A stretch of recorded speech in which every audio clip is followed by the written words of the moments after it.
Okay, hi everybody, it's Susie McCrae, and today we are interviewing the lovely Kim Allen, who you can see here on the screen. Just a quick little background. Kim went to Northampton High School. She was a Blue Devil, Hamp High. We recently, you were class of 81, right? Yep, 81. And I'm class of 79, having our 40th this year. And I saw a picture of Kim with Jack O'Connor, who I'm sure Jack will be watching this. And I said, oh my God, I remember her. And it was Kim Burt back then. And we reached out to each other. I friended you on Facebook and we started talking. And as you know, on the Susie Show, I like to interview people who are doing something they love and that they're passionate about and adding value back to others. So without further ado, because everyone knows I do a lot of talking, I'm going to let Kim talk briefly. Kim, let us know a little bit about your background and what you're doing today, okay? Thank you, Susie. Thank you. It's an honor to be a part of the Susie Show. So as Susie mentioned, she and I went to high school together, and since that time, I started to get more involved in nature-based programs. I taught for the Colorado Outward Bound School for over 20 years, and I taught internationally. I guided, so whitewater kayaking in the Grand Canyon, rafting, oh my goodness, rock climbing, canyoneering, ran a program, a sea kayak program down in Baja for a while, and that was really my life for, 20 plus years. And then concurrently, I decided that I needed to be more involved in healthcare, and I wanted to work with Doctors Without Borders, Médecins Sans Frontières. So I decided to go to nursing school. Went to nursing school back in the 90s, as well as massage school, and eventually ended up in Southern Sudan with Doctors Without Borders. And it was life-changing. First off, it's an incredible NGO, non-governmental organization, and we represented the Sudanese. We represented the folks who were helping with Médecins Sans Frontières. Sorry for the pause there. So we had people all over the world, all engaged in one effort, and that was to be of service to the people locally. From there, came back to the United States, and I went to nurse practitioner school, and I've been a nurse practitioner for the last several years.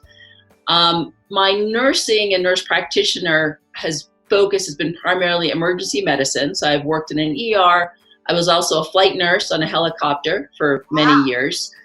So that background, having that critical care background, I find has been instrumental in terms of sort of dealing with stress in the world, which I find that experience very helpful.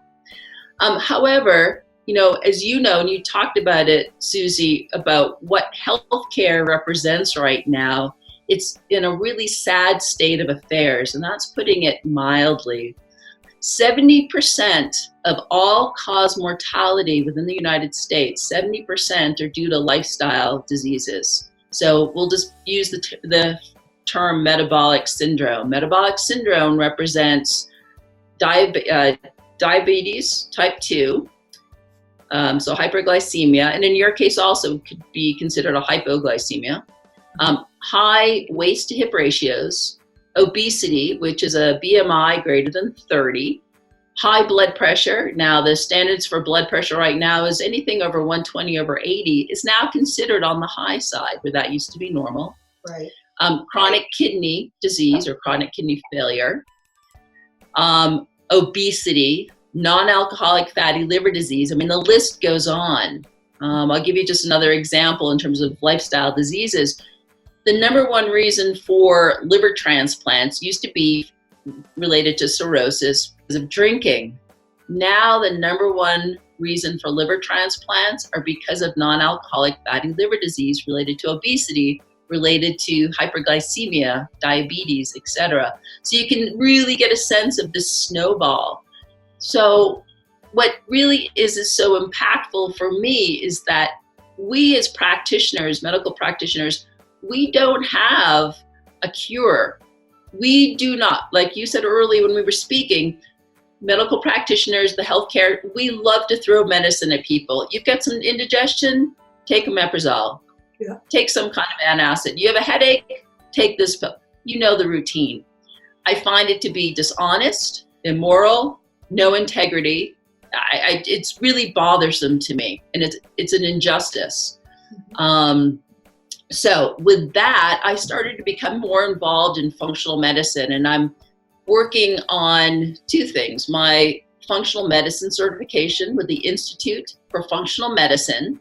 And anybody who's interested in functional medicine, if they go to ifm.org, and they can look at the website and they can find a practitioner. For instance, you're in Amherst, so you go to the ifm.org website, look for the link, find a practitioner, and then you can find a functional medicine practitioner. And they can be a physician, they can be a chiropractor, they can be an acupuncturist, nurse practitioner. There's a whole array, and it's a wonderful collaborative integrative practice with a very strong medical model, okay? But it's very integrative. As well as sort of with the functional medicine piece, I'm also a PhD student in mind-body medicine and integrative functional nutrition. So my plate is full, but I absolutely love it. It's a full plate of really nutritious stuff. So that is my background, and that's where I'm at. And with my experience of working as a backcountry guide, working in nature, not living on the land per se, I didn't harvest and eat from foods there. I would bring my own foods into resupply, but living, sleeping, breathing, eating on the ground for years as a guide. And with my healthcare practice, I have my own website and my own practice of the Nature Institute of Integrative and Functional Medicine, because I want to heal the earth one person at a time. I want to bring that synergy back. I love that. Yes. That we're going to make sure this will all be in the video. We're recording this now, but it's the Nature Institute of Integrative and Functional Medicine. And what I loved about the website was healing the earth one person at a time. And a lot of that aligns with what I do, along with my health journey, and what I help supply people with a path is it's one person at a time, or doing things that might add value to one person at a time to make the world better, bring a little bit more joy into it. So I love this about you, Kim. What really piqued my interest was your dissertation. You're going for your PhD, and could you maybe talk a little bit about that, the work you're doing with that? Yeah, thank you, Susie. So the goal is to integrate a nature-based prescription treatment plan for patients with diabetes, obesity, depression, all of the metabolic syndrome that we talked about. So people with chronic diseases and illnesses, to bring in a prescription trail program. So my patients come to me and we'll do a full assessment. I want to look at the biometrics, I want to look at the labs. And once we have a baseline, part of the treatment plan and the foundational part of the treatment plan is to go for a walk in nature. I love that. So that, and you know, on the other variable of this is the more time that people spend in nature, the greater the sense of stewardship for the earth. So it's a win-win-win-win situation. Yay. Yes. So the prescriptions can be, Susie, anywhere. For my dissertation, it's my dissertation project. I'm working strictly with people with depression because it's just a population that's easier to manage for this dissertation. But in terms of my clinical work with my Nature Institute of Integrative Functional Medicine, it's people with any form of chronic illness. So we'll come up with a trail that person feels safe on, that's manageable, easily accessible, because we don't want it to be hours away, and then to walk. And I want them to journal. They can contact me via email. We'll have phone conversations throughout the week to see how that integrates into their life, their behaviors. And like you said, that one person at a time, we don't want to just deluge people with changes. We want to give them a little bit of a taste so they can have that sense of self-discovery that's very experiential, so that light bulb goes on for them. And that's really important, because then it becomes empowering for them. Yes, and I know we talked a little bit about that in regards to my personal journey, where a lot of times people think, you know, oh, I got to do all of this all at once, and I've got to quit doing all of this all at once. And really, you and I align a lot with this, is it's like, you know, take a step forward and start feeling a little bit better every day. And all of a sudden, that can have a snowball effect of where you start making better choices, you start doing different things. And if you focus on just being a little bit better every day, it can be transformational and life-changing. So do you have any, I'm sure you have some positive outcomes from what you're doing. Some incredible positive outcomes. And I also really wanted to let my patients know that self-care is one of the hardest things we do. And there's a lot of stigma on, well, if I meditate, I should get to this zone. If I have self-care, it should be easy. That we have this sort of cultural sense that self-care is easy. Just snap your finger and start to visualize, and then bang, you're better. But it's not, as you and I know, and your viewers know, self-care is a practice.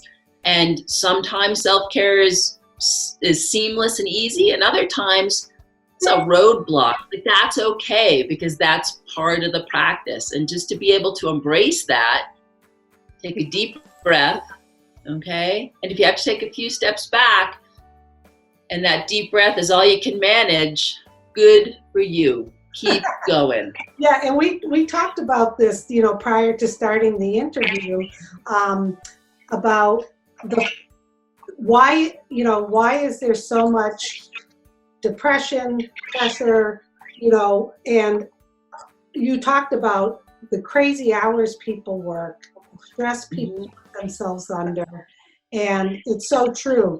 People, and I know in the being in the corporate world all those years, it's always like, if you're not working your butt off every single second of the day, you're running around afraid that you're going to get caught with your pants down, or did I not do this? Did I do this? You try to take a day off and people go, oh, look at lucky her, she's got the day off. There's this stigma of people being busy, busy, busy. They're not always productive, and they're burning themselves out like I did to myself.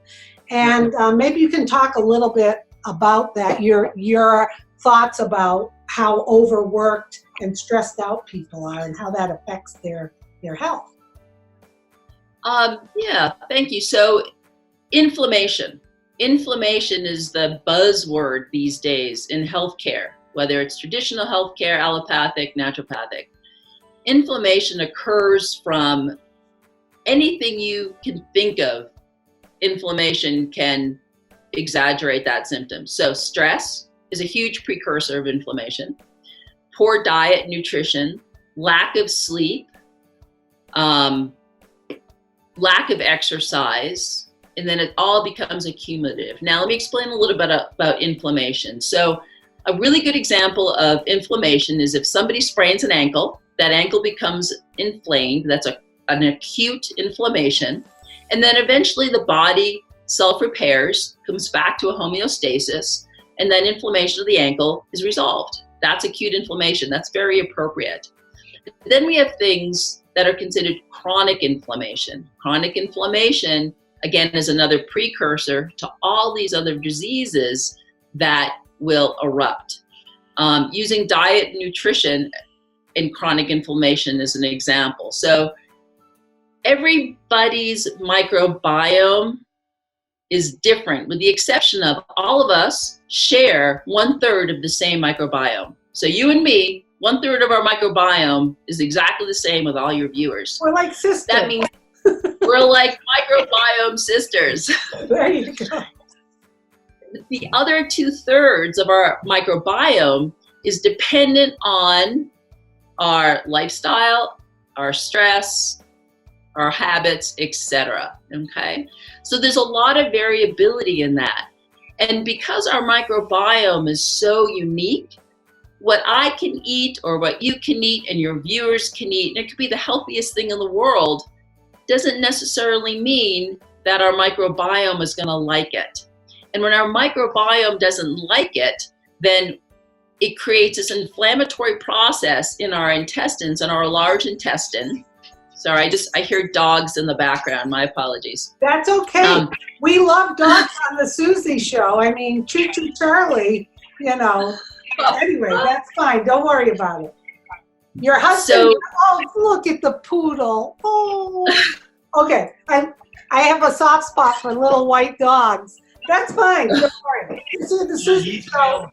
Susie show, there's no rules. Okay. Okay. So Thank you.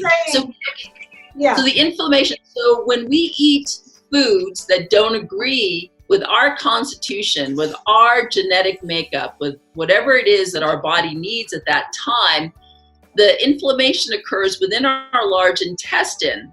And so when we have gaps in our large intestine, okay, this is where the food and so forth is coming through, we have natural gaps where the good nutrition goes through into our bloodstream, okay, and moves along our bloodstream.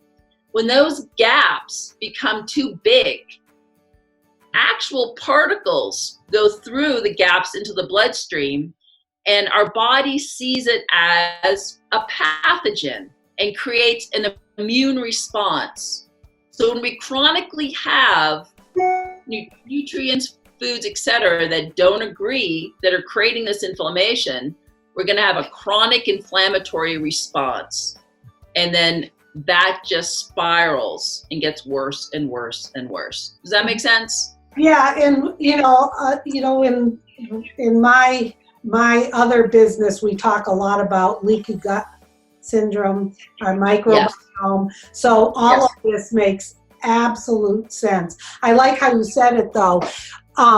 There are a lot of healthy things that do affect people, and I think also if you're really stressed out and you're eating something healthy and it's your body's kind of rejecting it, a lot of times it can be the stress, not the actual item you're eating, but how your body is reacting at that time to things. Well, that was huge for me to get. I started feeling better both with my supplements and reducing stress. It was so, so important. You also have on your website, I saw on one of your blogs, you talked about exercise in our microbiome. Yes. Yeah. Yes. So exercise changes our microbiome.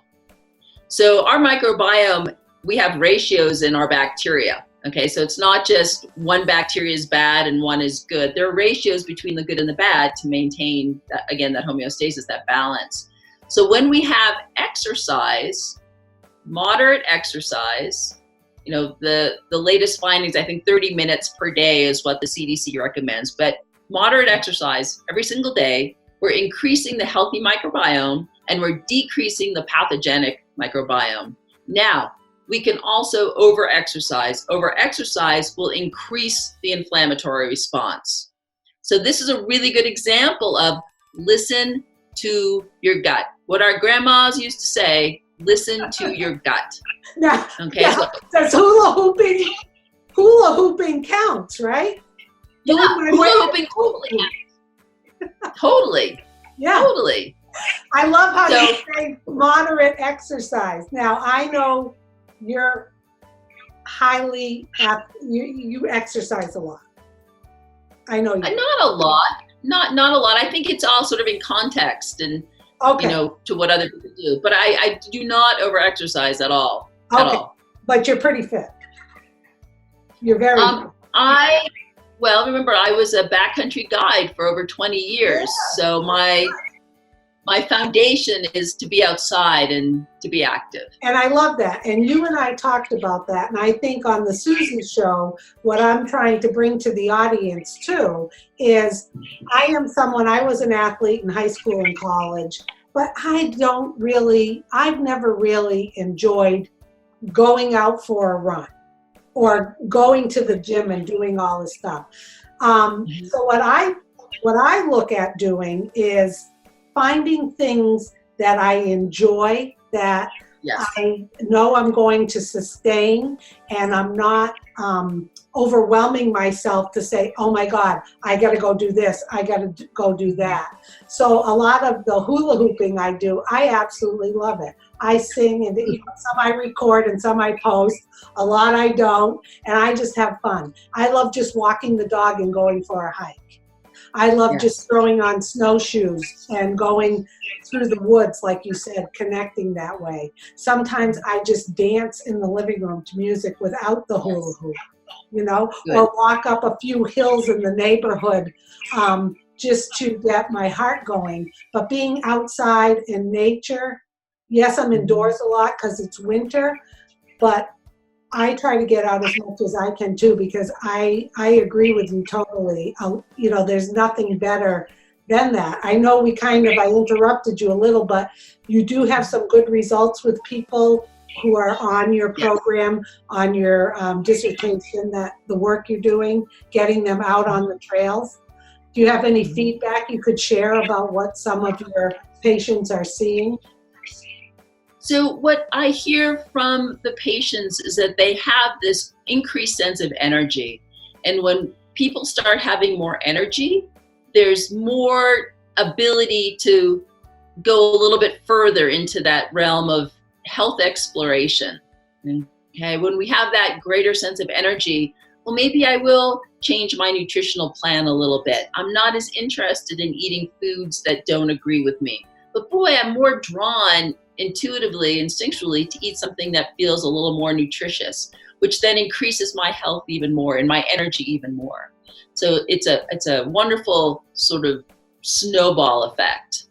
And I wanted to get back and address something about going outside that I think is really important in terms of what nature offers chemically. So every single plant has a defense mechanism. And that defense mechanism for the plants are to ward off the fungi, the archaea, the bacteria, the parasites, insects, and so forth. Those chemicals create an aroma in the air that we as humans absolutely love. Who doesn't love to go into a forest and smell the plants, or to take a sniff of a flower? Well, those aromas, they're not there for us as humans. Those aromas are there to protect the plant. And they're called phytoncides and monoterpenes. So every time we take an inhalation, whether it's mindfully or mindlessly, of those aromas, we're actually building what we call natural killer cells. Natural killer cells in our bodies attack pathogens within the cell of our bodies. Wow. Isn't that awesome? So every time, so for you and your viewers, every time you go out for a walk, take that deep breath and know that every smell is building your immune system. How cool is that? That is wonderful. And it's almost like, you think back, or even now, you're outside and you come in, and just that smell of being outdoors on your coat, now it's winter out here in Amherst, or being out when it's in the summer, and you can just, the scent of the outdoors, or being at the beach too, that kind of scent. Yes. It just feels so healthy. Well, we could go on and on and on and on. We're going to have you on again, I'm sure.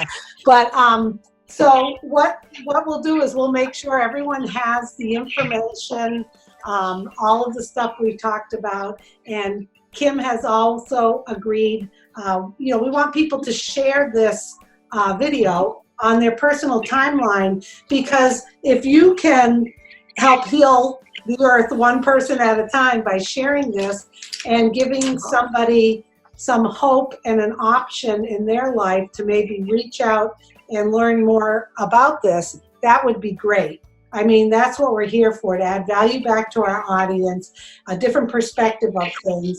And then Kim has also agreed, if you have any comments, we can provide her email so that you can ask her questions. She has a full practice. She's got a full patient load right now, but she said she'd be more than happy to answer any questions people might have. So I appreciate your time with this. This has been wonderful. I've learned something new. I thought I knew a lot about the microbiome, but the things you've talked about today have been really great. So I appreciate it, and I'm going to stop the recording. And thank you, everybody, for watching. If you have any last words, Tim? Susie, thank you for what you do. You are incredibly valuable, and we need you. Keep doing it. Oh, well, thank you. One person at a time, right? Yes. Yes. Okay. Thanks so much.